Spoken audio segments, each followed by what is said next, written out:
بسم اللہ الرحمن الرحیم۔ اس سے پہلے سبق میں ہم نے پڑھا تھا مکی اور مدنی آیات، صورتوں کے مکی اور مدنی ہونے کی حقیقت۔ آج کا موضوع ہمارا یہ ہے کہ قرآن پاک 7 حروف اور 7 قراتوں میں نازل ہوا، اس کی کیا حقیقت ہے۔ وہ بتانے کے لیے پہلے میں آپ کے سامنے بطور تمہید عرض کر دیتا ہوں کہ جیسے آپ نے بہت مرتبہ سوشل میڈیا پہ، یوٹیوب پہ اور اسٹیٹس پر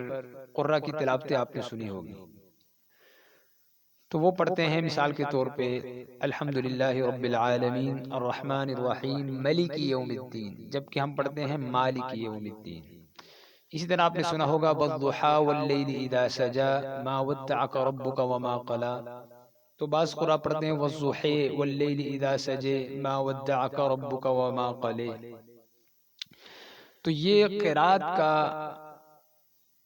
جو پس منظر اور حقیقت ہے وہ یہ ہے کہ یہ کیونکہ جیسے ہماری اردو زبان ہے تو اردو زبان میں آپ دیکھیں گے کہ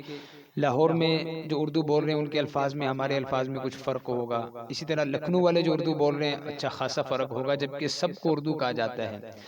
اسی طرح عربی زبان کے اندر بھی بہت سارے قبائل تھے کہ جن کے ہاں الفاظ میں کچھ فرق ہوتا تھا، جبکہ معنی اور مطلوب اور مقصود ایک ہی ہوتا تھا۔ تو قرآن پاک نے ابتدا میں اس کی بھی رعایت کی، اور حدیث پاک میں آتا ہے انزل القرآن علی 7 احرف، کہ قرآن کو 7 قراتوں میں نازل کیا گیا۔ بخاری شریف کی روایت ہے فقرؤوا ما تیسر منہ، تو جو آسان ہو اس کے اوپر پڑھا جائے۔ تو 7 قراتیں پوری دنیا میں عام ہوئی، لیکن جب حضرت عثمان رضی اللہ عنہ کے زمانے میں، یعنی سیدنا عمر رضی اللہ عنہ کے زمانے میں جب فتوحات پوری آدھی دنیا تک پہنچ گئیں اور بہت بڑا علاقہ شام کا، ایران کا،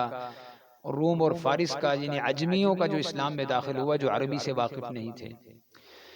تو ہوا یہ کہ کسی استاد نے کسی صحابی سے کسی قرات میں پڑھا، کسی دوسرے استاد نے کسی دوسرے صحابی سے دوسری قرات میں پڑھا،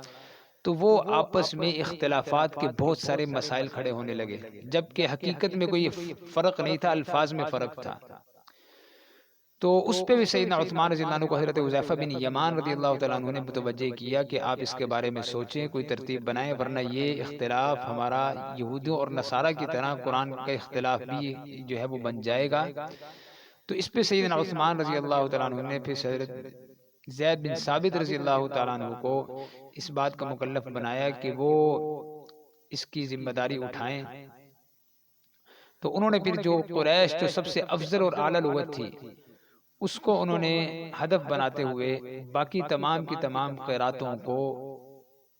ختم فرما دیا، یعنی کہ ان کو چھپا دیا امت سے،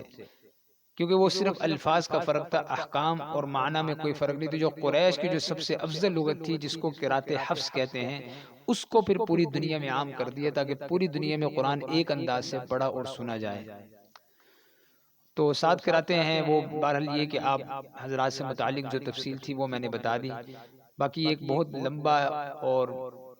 تفصیلی ایک موضوع ہے کہ قراءات کا پورا ایک علم ہے، جیسے تفسیر کا ایک علم ہے، گرامر کا ایک علم ہے، صرف نحو کا ایک علم ہے، اسی طرح قرآن پاک کی قراءت کا پورا ایک علم ہے جس کے باقاعدہ 2 سال، 3 سال، 5 سال تک کے کورسز بھی کروائے جاتے ہیں، ہمارے ہاں مدارس میں بھی موجود ہیں۔ تو یہ ہمارا موضوع تھا کہ قرآن پاک 7 لغات میں نازل کیا گیا۔